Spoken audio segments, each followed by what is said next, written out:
ang pasyon sa atong Ginoong Hesukristo sumala ni San Lucas. Ang tanan mitindog ug gidala nila si Jesus sa atubangan ni Pilato. Ug didto gisumbong nila sila miingon.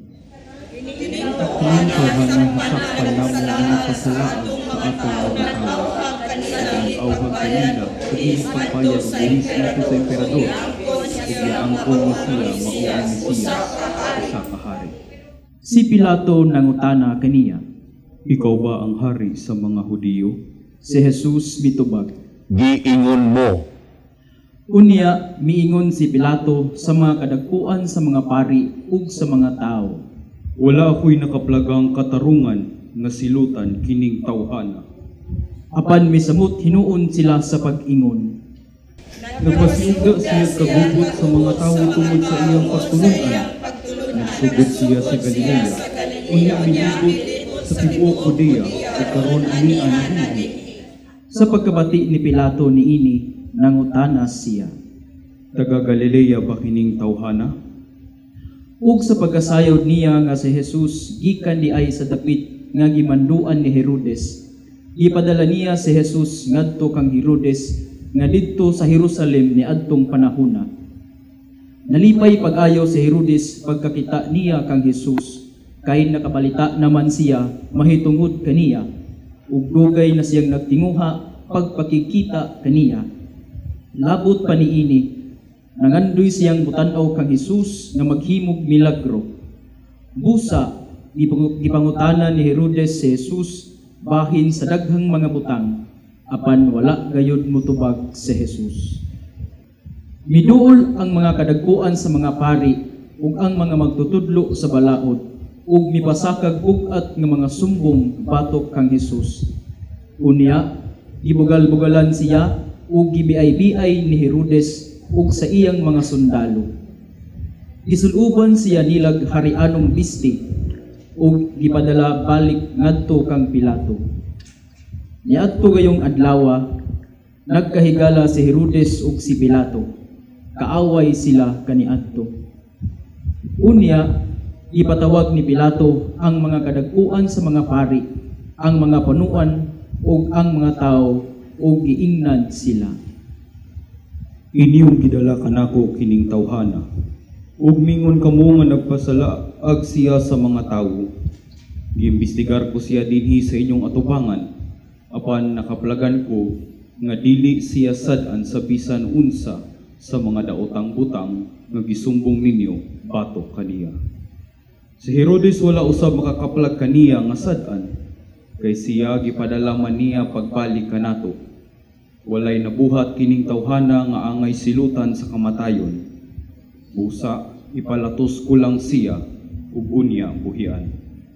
Apan misinggit ang tibuok pundok sa mga tao.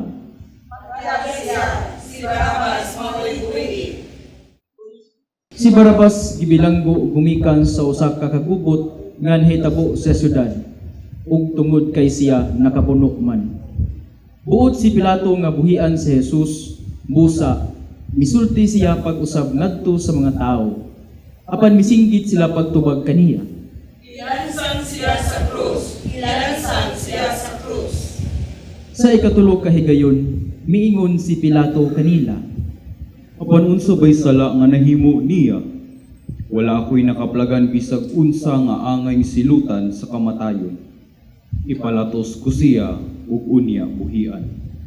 Apan mipadayon sila pagsinggit ug kusog kaayo nga si Jesus kinahanglan gayud ilansang sa krus ug milampos gayud sila sa katapusan.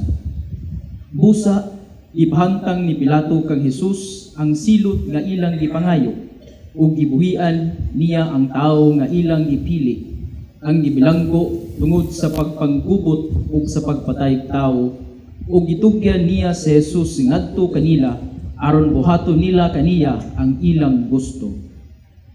Samtang gidala nila si Jesus, ikasugat nila ang usa ka tawo nga ginganlag Simon nga taga Cirene nga nagpadulong sa syudad gikan sa panika. Idakop nila siya ug gipapas-an sa krus ug gipasunod kang Jesus. May dakong panon sa mga tao nga misunod kang Hesus, ug pipila kanila mga babae nga naghilak ug nagminatay tungod kaniya.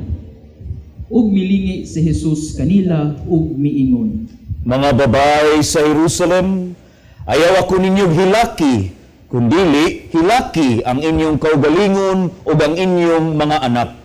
Kay moabot ang mga adlaw nga moingon ang mga tawo, bulahan ang mga babae nga dili manganak ug ang mga babae nga wala makapanamkon ug wala gayud makapasuso og mga bata.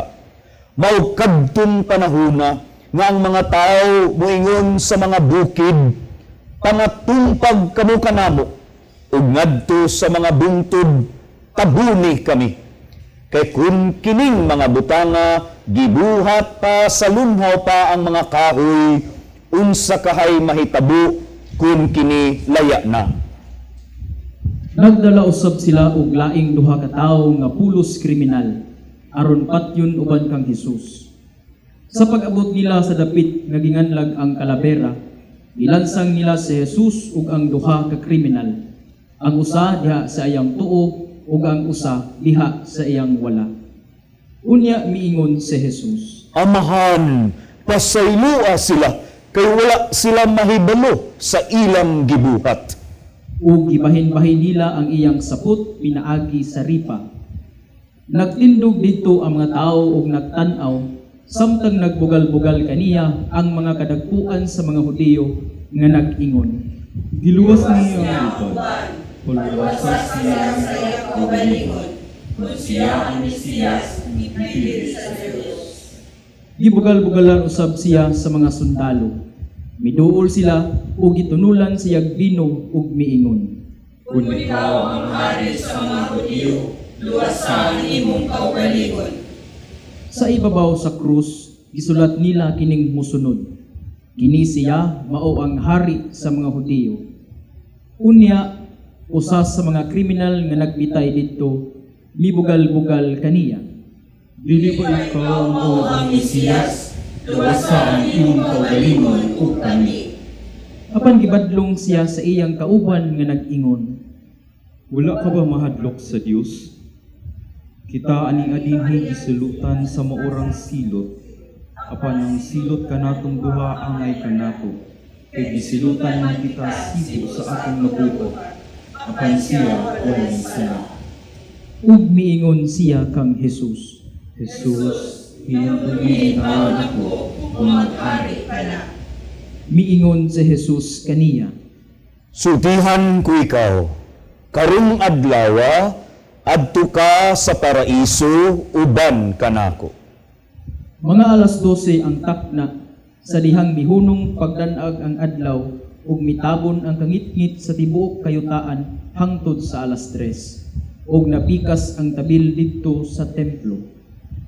Unya misinggit si Hesus pagkusog, Amahan, itugyan ko sa imong mga kamot ang akong espiritu. human siya makasulti niini, namatay siya. Mangluhod palihog.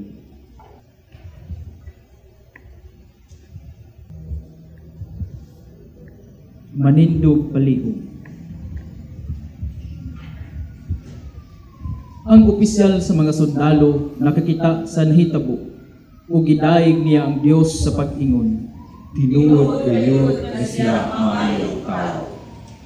Sa dihang nakakita sa nahitabo ang mga tao nga nagtapok didto aron pagtan-aw, na mauli silang tanan nga nagpukpuk sa ilang mga dughan.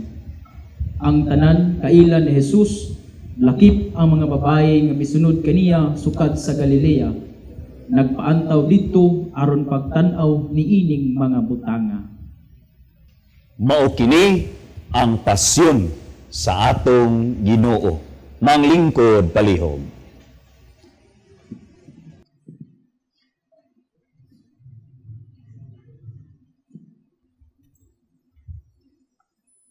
Mga igsuon ko diha ni Kristo, sa atong pagsugod niining balaang mga adlaw sa tuig ug sa atong pagsunod niining semana nga balaan, tuguti ko pagpadayag ni ining mga panghinaot o mga malaunong mga pag-ampo agig pagpamalandong ni ining Domingo sa Pasyon, Domingo sa pagbindita sa Lukay, or sa in English, Palm Sunday. Para matagaan mo gamayng giya sa akong pamalandong, hinumdumi lang ang upat ka letra, P-A-L-M, Palm. Ang gusto kong tanako, Lukay, taas man, Pasyon, samot kataas, mubo lang ato pamalandong. 4 letters. So good ta. Sa atong pagsulod, sa atong pagsaulog sa Semana Santa, manglimbasog kita sa panagdait, peace o kalinaw.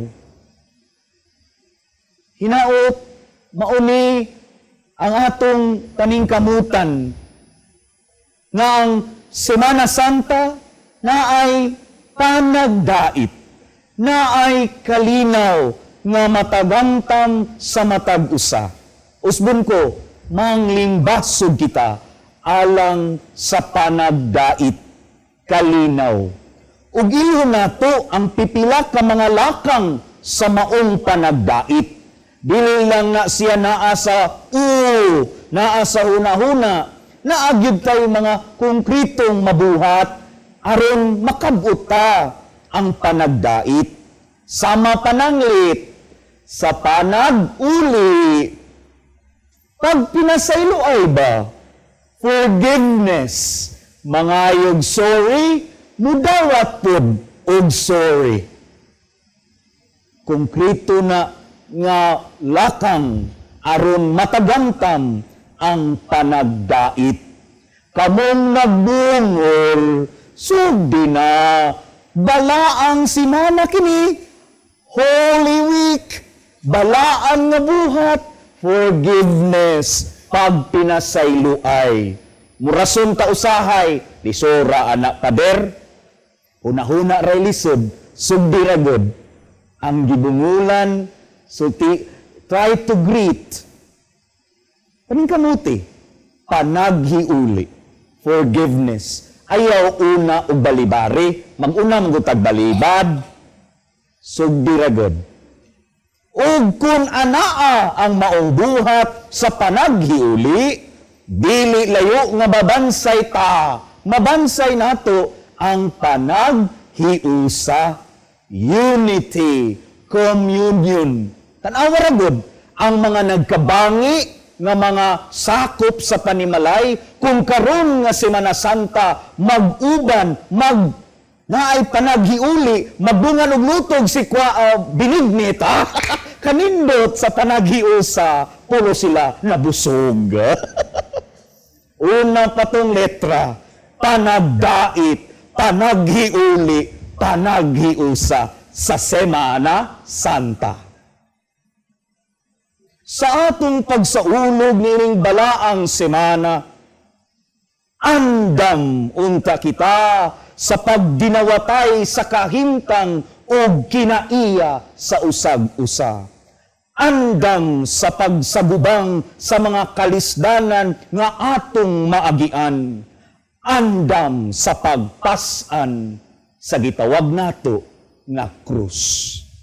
Andam, be ready sa pagpasan sa krus. Be ready sa pagsagubang sa mga kalisdanan nga mag-agian.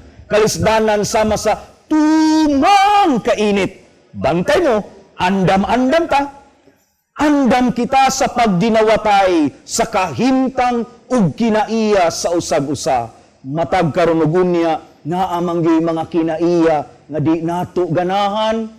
Pero igsuon man nato siya, ginikana nato siya, inyo silang mga anak. Atong ilhon ug dawaton ang iyang pagkasiya. Samot na kung andam siya sa pag-usab, Ayaw dayon i-misinterpret. Murag na agi ni pangayoon ay, ngano ka ni, unsa kay nakaon. Ayaw. Dawata ang maong tao o isig katao kung andam siyang nag-usab. Andam sadtang mudawat niya pag-usab.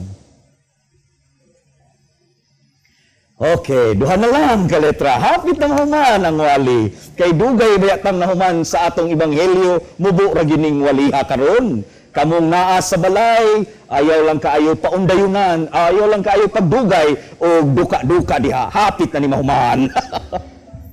Sa atong pagsugod o pagsulod nining balaang mga adlaw, lig-on nga pagtuo ang atong paningkamutan nga mapuy-an. Dili unta kini mawani sa kabisi niya nato niining si manahuna o baka sa kanindot kay bakasyon ra ba ni? Sus! Basin mawa ta sa unsay atong gipaningkamutan niining balaang mga adlaw, lig-on nga pagtuo. Magmalig-on ta sa atong pagpadayon sa atong pagtuo. Ug ang maong lig-on nga pagtuo, magdala ka nato sa ligdong nga pagkatawo. Kaligdong nga klase sa kinaiya. Ligdong nga pagkatawo. Bantay sa taaning si manahuna, basin mausad ni tinggimok sa mga mangumpanya. Ay, tanawa unsa sila kaligdong sa ilang paghangyo nga magpapili. Hinaot ang atong lig-on nga pagtuo, dili matuis sa klase sa kinaiya sa mga magpapili. Dilhon unta nato ang kaligdong niya, kaligdong sa matag usa. Wali rani sa Semana Santa. Mupadayon ako. Mga igsuon, kining balaan nga semana, manghinaot kita, nga makita nato ang atong kaugalingon, nga mahisama kang Kristo. Mahisama kang Kristo. Mas masuod kita kang Kristo. Mauni higayon nga makakita ta sa pagpasakit, pagpakamatay, ug pagkabanhaw, mga gutlo sa kinabuhi ni Kristo nga unta ato usab nga makita ug mabatunan kita nga nagsunod niya, mahisama kita sa kinaiya ni Kristo. Tanawa ra gud ang second reading karong Dominggoha. Nindot kayo pagkaasoy ni San Pablo. Unsa nga kinaiya ang gibatunan ni Kristo, mahisama, maliwat unta ta niya. Kay ngano gud si Kristo man ang prinsipe sa panagdait. Si Kristo man ang andam nga mipasan sa krus.